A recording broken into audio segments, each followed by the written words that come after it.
اب آتے ہیں، وقت بچا نہیں ہے، بچانا چاہ رہا تھا میں اس موضوع کی طرف جو اس وقت پاکستان کو اپنی گرفت میں لیے ہوئے ہے اور کچھ بھی ناگواری بڑھ سکتی ہے اور کچھ بھی ہو سکتا ہے، وہ ہے تحریک لبیک۔ خادم حسین رضوی صاحب کی بنائی ہوئی تحریک لبیک کا دھرنا احتجاج جو انہوں نے کئی دن سے، اب دوسرا ہفتہ ہے جا رہا ہے ان کا دھرنا، انہوں نے لانگ مارچ شروع کیا تھا لاہور سے۔ ماجرا تو آپ کے ذہن میں ہے نا، فرانس کے اندر جب توہین رسالت کی گئی تھی تو انہوں نے ساری دنیا نے عکس العمل دکھایا، لیکن انہوں نے شدید عکس العمل دکھایا اور فرانس کے سفیر کو پاکستان سے نکالنے کے لیے فیض آباد میں دھرنا دیا۔ اس وقت رضوی صاحب زندہ تھے، انہی کی سرپرستی میں یہ دھرنا ہوا اور انہوں نے پھر معاہدہ کیا، حکومت نے، موجودہ حکومت نے، عمران خان صاحب کی حکومت نے، ان کے وفاقی وزیروں نے معاہدہ کیا کہ آپ دھرنا ختم کریں، ہم فرانس کے سفیر کو نکال دیں گے ملک سے اور چند اور کیس ختم کر دیں گے اور اس طرح کے۔ اور اس دھرنے کے بعد پھر وہ جو بانی تھے تحریک کے وہ فوت ہو گئے، ان کے فرزند سعد رضوی بنے سربراہ، جو جوان تھے لیکن اپنے والد کا ہی سٹائل انہوں نے اپنایا، اور کچھ عرصے کے بعد انہوں نے یہ معاہدہ حکومت کو یاد دلانا شروع کیا، اور حکومت تو چونکہ بھول چکی تھی وہ معاہدہ، انہوں نے یاد دلانا شروع کیا تو انہوں نے ان کو ایک دن پکڑ لیا بغیر کسی جرم کے، بغیر کسی ایسے مسئلے کے، یعنی نہ انہوں نے کوئی احتجاج کیا، نہ ریلی نکالی، نہ قانون توڑا، کسی پروگرام میں یا جنازے میں گئے ہوئے تھے، واپس گھر آ رہے تھے، راستے میں پکڑ لیا ان کو اور ان پہ کیس نہیں چلایا، عدالتی کیس نہیں ہے، ویسے نظر بند کیا ہوا ہے بغیر مقدمہ چلائے، اور اب کئی مہینے ہو گئے ہیں ان کو نظر بند کیا ہوا ہے۔ اب پھر ان کی جماعت نے آواز اٹھائی ہے کہ آپ ان کو بھی آزاد کریں، باقی اسیروں کو آزاد کریں، اور فرانس کے سفیر کے متعلق جو آپ نے معاہدہ کیا تھا وہ پورا کریں، اسے نکالیں ملک سے، اس نے توہین کی ہے اس کے ملک کے صدر نے، لہٰذا آپ اس کو نکالیں۔ حکومت پہلے تو معاہدہ کر کے ان کو کہتی رہی کہ ہم پارلیمنٹ میں لے جائیں گے، پارلیمنٹ سے منظوری لے کے سفیر کو نکال دیں گے، جیسے وہ ان کو ٹھگاتے رہے، ورگلاتے رہے، بہلاتے رہے، لیکن یہ سیریس ہو گئے۔ اب انہوں نے پھر جلوس نکالا لانگ مارچ اسلام آباد کی طرف کہ معاہدے پر عمل کریں۔ اب حکومت ڈٹ گئی ہے کہ یہ نہیں ہو سکتا، سعد رضوی کو بھی سپریم کورٹ نے حکم دیا آزاد کرو، ہائی کورٹ نے حکم دیا آزاد کرو، کیوں بے گناہ بندہ پکڑ کے رکھا ہوا ہے، یا تو اس پہ کیس چلاؤ یا اس کو چھوڑو۔ تو انہوں نے، حکومت نے پھر کچھ جواز پیش کر کے عدالت سے بھی اجازت لے لی اور مزید دنوں کے لیے انہیں نظر بند رکھا۔ ان کی جماعت ابھی لانگ مارچ کے لیے لاہور سے انہوں نے شروع کیا، اور مرید کے میں گجرانوالہ سے پہلے ایک شہر آتا ہے، وہاں پر ان کے لیے خندقیں کھودیں اور روکا انہیں، پھر ایک ہفتہ وہاں رکنے کے بعد اب وہ گجرانوالہ پہنچ گئے ہیں، اور ہر روز تصادم پولیس کے ساتھ۔ حکومت انکار کر دیا ہے معاہدہ ماننے سے، وزیر داخلہ نے باقاعدہ، وزیر اعظم نے، کابینہ نے، وزیر اطلاعات نے، سب نے کہہ دیا کوئی معاہدہ نہیں ہے، بلکہ ایک کالعدم تنظیم ہے، چونکہ پچھلے دھرنے میں انہوں نے جب پولیس کے ساتھ ان کا جھگڑا ہوا تھا اور پولیس والے مرے تھے ان کے ہاتھوں کثرت سے، وہیں پر انہیں کالعدم قرار دیا تھا، لیکن کالعدم کا پورا پروسیس نہیں ہوا۔ حکومت نے، وزارت داخلہ نے کالعدم کے لیے جو بل بنایا جاتا ہے وہ بنایا ہے، اس کو منظور نہیں کروایا، نہ پارلیمنٹ سے منظور کروایا ہے نہ کورٹ سے منظور کروایا ہے۔ قانون یہ ہے کہ جس جماعت کو آپ کالعدم قرار دیتے ہیں غیر قانونی، حکومت اس کا مسودہ بنا کر، لائحہ بنا کر عدالت میں پیش کرے گی، یا عدالت عالیہ میں یا عدالت عظمیٰ میں، اور وہ اس کو تصدیق کریں گے تو کالعدم شمار ہوتا ہے۔ یہ کام انہوں نے تحریک لبیک کے بارے میں ابھی تک نہیں کیا، یعنی قانوناً کالعدم نہیں ہے، حکومت کی زبان سے کالعدم ہے، حکومت کے بیانات میں کالعدم ہے، اور ان کو کالعدم جماعت قرار دے کر اب گجرانوالہ میں ان کا لانگ مارچ جاری ہے، اسلام آباد جانا چاہتے ہیں۔ پورا جی ٹی روڈ، جیلم کا پل توڑ کے کنٹینر کھڑے کر دیے گئے ہیں، گجرات میں کنٹینر کھڑے کر دیے گئے ہیں، دینا میں کنٹینر کھڑے کر دیے گئے، جگہ جگہ جی ٹی روڈ گہری خندقیں کھود کر کنٹینر کھڑے کر کے، اور اسلام آباد پورا سیل کر دیا، راولپنڈی بند کر دیا۔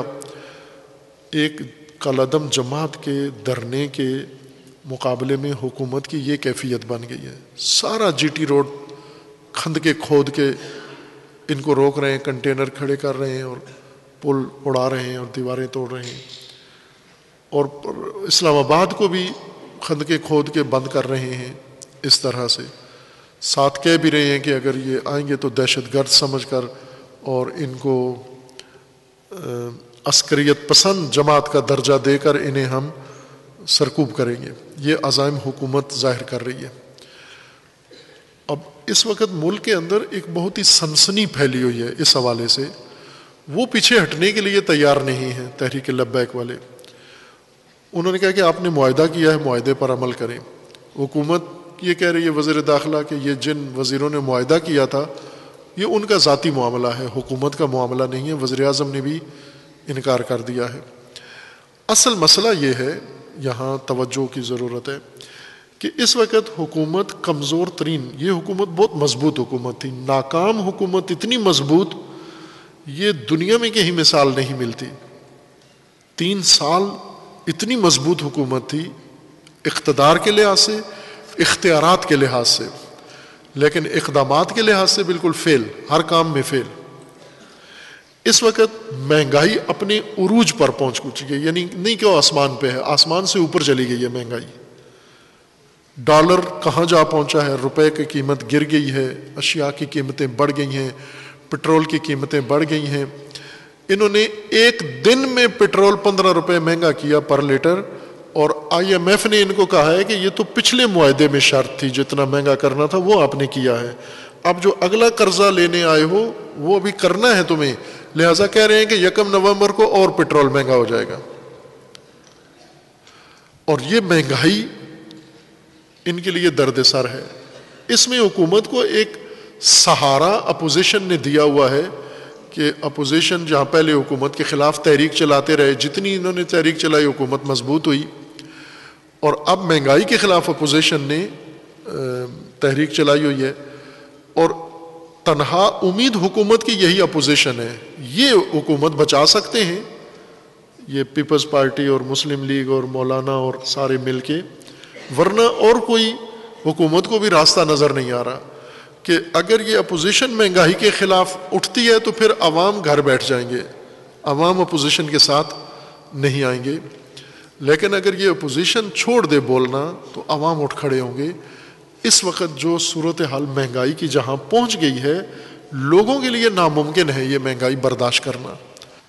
ایک اور حکومت نے ایک قدم اٹھایا ہے جو اپنی مضبوطی، جس شاخ پہ حکومت بیٹھی ہوئی تھی اس شاخ کو حکومت نے کاٹنا شروع کیا ہے، اور وہ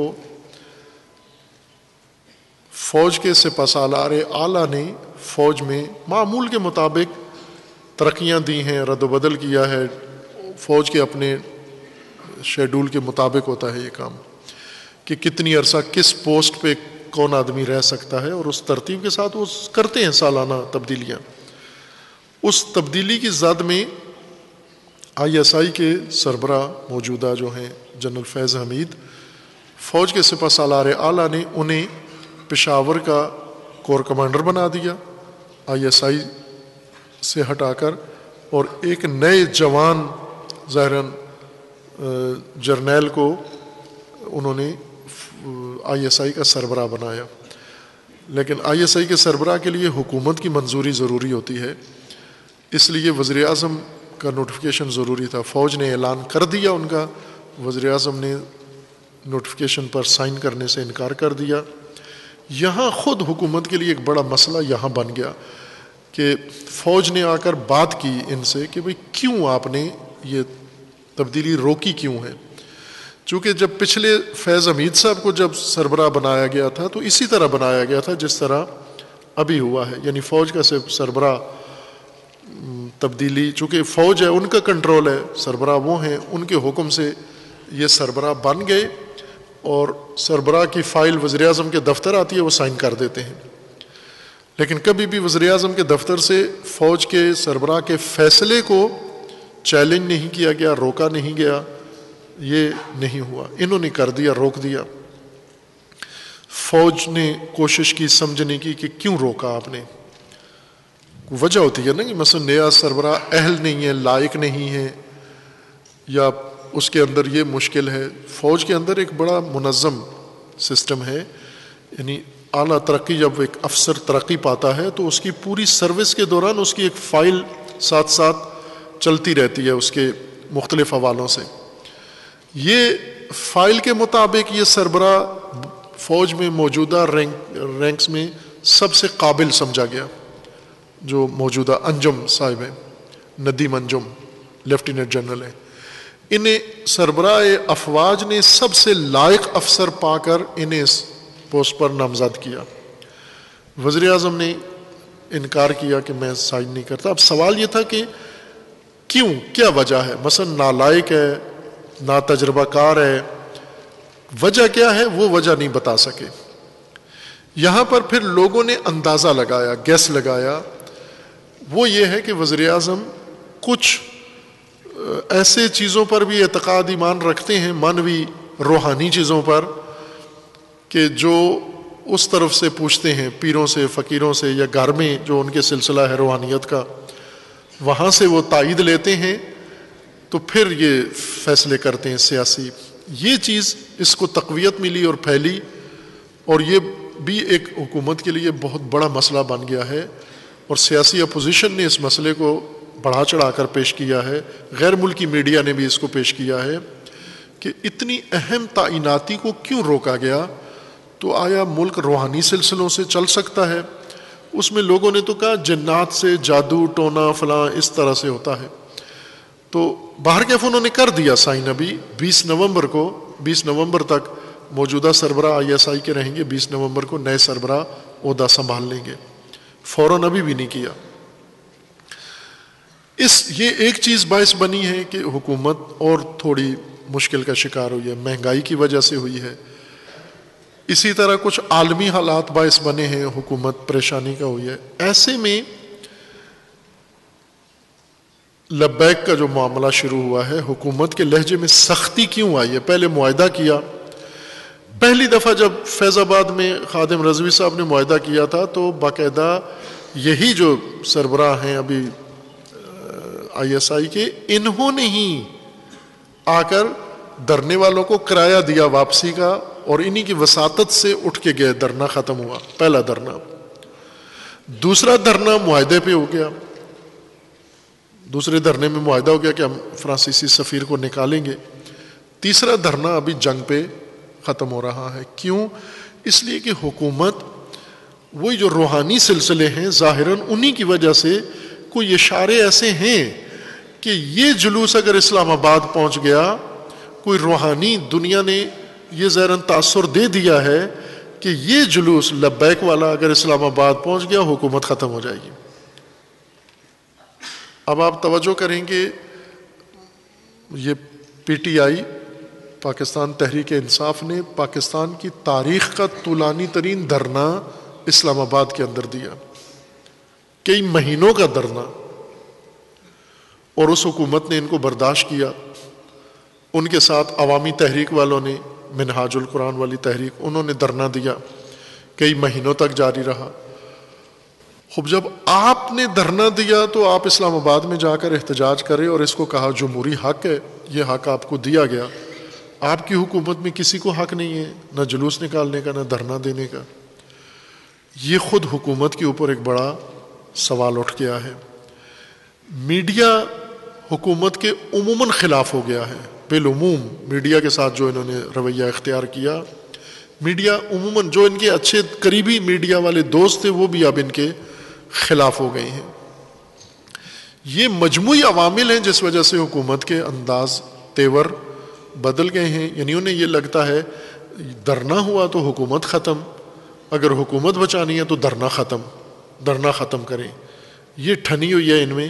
اور اس وجہ سے احتمال ہے کہ اگر اقتدار روحانی طاقتوں نے بتا دیا ہے کہ تحریک لبیک کے دھرنے سے اقتدار مربوط ہے، اگر یہ دھرنا اسلام آباد پہنچ گیا تو اقتدار ختم ہو جائے گا، تو پھر تو ہر قیمت پر یہ دھرنا ختم کیا جائے گا طاقت کے ذریعے سے۔ پنجاب پورا رینجرز کے حوالے کر دیا گیا ہے، اور ساتھ ہی وزیر داخلہ نے کہہ دیا کہ ان رینجرز کو گولی چلانے کا اختیار بھی دے دیا گیا ہے۔ یہ تو بہت خطرناک صورتحال ہے۔ کس بنیاد پر؟ تحریک لبیک جو کر رہے ہیں، جو چاہتے ہیں، وہ کتنا ٹھیک ہے کتنا غلط ہے، یہ ایک موضوع ہے۔ میرے خیال میں کوئی پاکستانی بھی تحریک لبیک کو حق بجانب نہیں سمجھتا ان کاموں میں، کہ آپ دھرنے دیں، آپ جلوس کریں، آپ لوگوں کو تکلیف دیں، یہ سارے مسائل ہیں ان کے، یا سیاست اس طرح سے تشدد کے ذریعے سے سیاست کریں، اس کا کوئی پاکستانی حامی نہیں ہوگا ان کے اس کام کا۔ لیکن یہ کہ وہ اپنا آواز اٹھائیں، اپنا احتجاج کریں، اپنے سربراہ کی رہائی کے لیے بات کریں، جس سربراہ پر کوئی جرم ہی نہیں ہوا، اس نے کیا، اس کو ویسے بے گناہ پکڑا ہوا ہے، اس کی آواز اٹھانا بھی نہ دینے، ان کو آواز نہ اٹھانے دیں، یہ خطرناک کام ہے بہت۔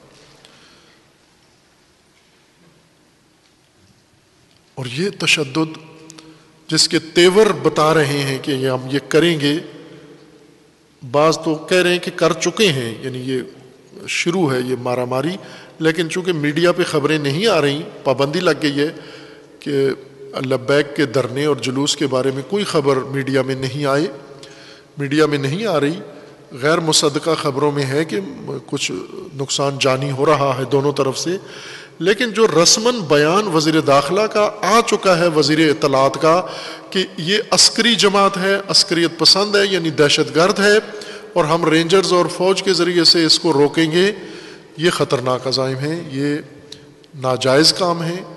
ان کا حق بنتا ہے احتجاج کرنا، آپ کا حق بنتا ہے ان کا احتجاج سننا، مطالبات مانے یا نہ مانے وہ ایک الگ بات ہے، لیکن یہ کہ انہیں اس جرم میں قتل کریں، ان پر گولیاں برسائیں، یہ کسی قانون میں، کسی منطق میں سمجھ میں آنے والی بات نہیں ہے۔ اور یہ ناگہان حکومت میں اتنا تشدد کا رجحان پیدا ہونا، اس کو بھی بعض لوگ یہی کہتے ہیں کہ روحانی طاقتوں نے ان کو یہ خبردار کیا ہے، اس دھرنے کو روک لو، جہلم کے پل سے آگے اگر یہ دھرنا گزر گیا تو پھر آپ حکومت نہیں بچا سکتے۔ خوب مذہبی سیاست، مذہبی طبقات کو سیاسی ہتھیار بنانا، یہ اس کا نتیجہ ہے۔ مذہبی دنیا جذباتی دنیا ہے، پاکستان کے اندر مذہبی دنیا پوری دنیا سے الگ تھلگ ہے۔ میں پہلے بھی یہ مثال بھی دی تھی کہ شیخ الرئیس ابن سینا، ان کے بارے میں کہا جاتا ہے کہ وہ گائے سے ڈرتے تھے، بہت گائے سے ڈرتے تھے، اور باقی لوگ جانوروں سے ڈرتے ہیں، کوئی بھیڑیے سے ڈرتا ہے، کوئی ریچھ سے ڈرتا ہے، کوئی شیر سے ڈرتا ہے، ابن سینا گائے سے ڈرتے تھے۔ تو انہیں کسی نے سمجھایا کہ آپ تو دانا ہیں، حکیم ہیں، فیلسوف ہیں، گائے تو درندہ نہیں ہے، نہ کاٹتی ہے نہ پھاڑتی ہے، کچھ بھی نہیں کرتی، آپ گائے سے کیوں ڈرتے ہیں؟ تو یہ فرماتے تھے اس لیے ڈرتا ہوں کہ اس کے سینگ ہیں، عقل نہیں ہے اس کے اندر، اور جس کے پاس سینگ ہو عقل نہ ہو وہ خطرناک کسی وقت بھی ہو سکتی ہے۔ مذہبی طبقہ پاکستان میں اس کے سینگ ہیں، سینگ کیا ہے؟ جذبات، ہر فرقہ جذباتی ہے۔ دیوبندی جذبات کے عروج پہ پہنچے ہوئے ہیں، بریلوی ابھی جذبات میں آ گئے ہیں، شیعہ پہلے سے جذباتی ہیں، اہل حدیث جذباتی ہیں۔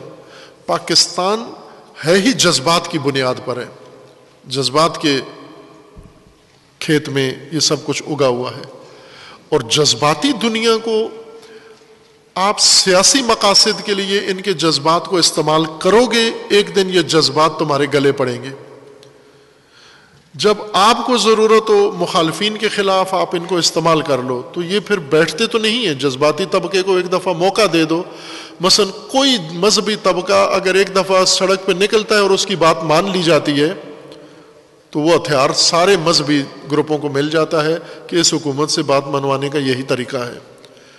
ایک دفعہ اگر آپ نے یہ مثال قائم کر دی، پھر سارے جذباتی اسی طرح سے آپ سے مطالبات منوائیں گے، اور یہ غلطیاں آپ پہلے کر چکے ہیں۔ مذہبی دنیا کو سیاست میں، اس رائج سیاست میں، مذہبی سیاست، مذہبی طبقات مذہبی سیاست نہیں کرتے، یہی رائج سیاست، انتخابی سیاست اور شیطانی سیاست ہی مذہبی لوگ بھی کر رہے ہیں اور کرنا چاہتے ہیں۔ اس شیطانی سیاست میں مذہب کا استعمال، شیطانی سیاست میں مذہبی دنیا کا استعمال، جذباتی دنیا کا، یہ ملک اور ریاست و مملکت کے لیے سب سے بڑی تباہی ہے۔ آپ نہیں بچا سکتے۔ یہ اگر حکومت نے یہ حماقت کی، یہ غلطی کی، اس دھرنے کو اسلحے سے اگر نعوذ باللہ قتل عام کیا، مارا پاکستانیوں کو، اس دھرنے کے شرکاء کو، تمام مذہبی جذباتی طبقہ میدان میں آ جائے گا، پھر یہ دیوبندی اور بریلوی والی تفریق ختم ہو جائے گی، پھر سب آپ کے جان کے پیچھے پڑ جائیں گے، اور اس وقت نقصان حکومت کا نہیں ریاست کا ہوگا۔ بھلے ریاست دیکھ لے کہ اس وقت ریاست بچانی ہے یا حکومت بچانی ہے۔ اگر یہ حکومت ہی نہیں، اگر آپ کو لگ رہی کہ اس سے نہیں سنبھلتے، تو حکومت بدل دو، بجائے عوام کو قتل عام کرنے کے حکومت تبدیل کر دو تو بہتر ہے۔ خود فوج آ جائے، فوج حکومت لے لے، آ کے کنٹرول کر لے، حالات کو سلجھا دے۔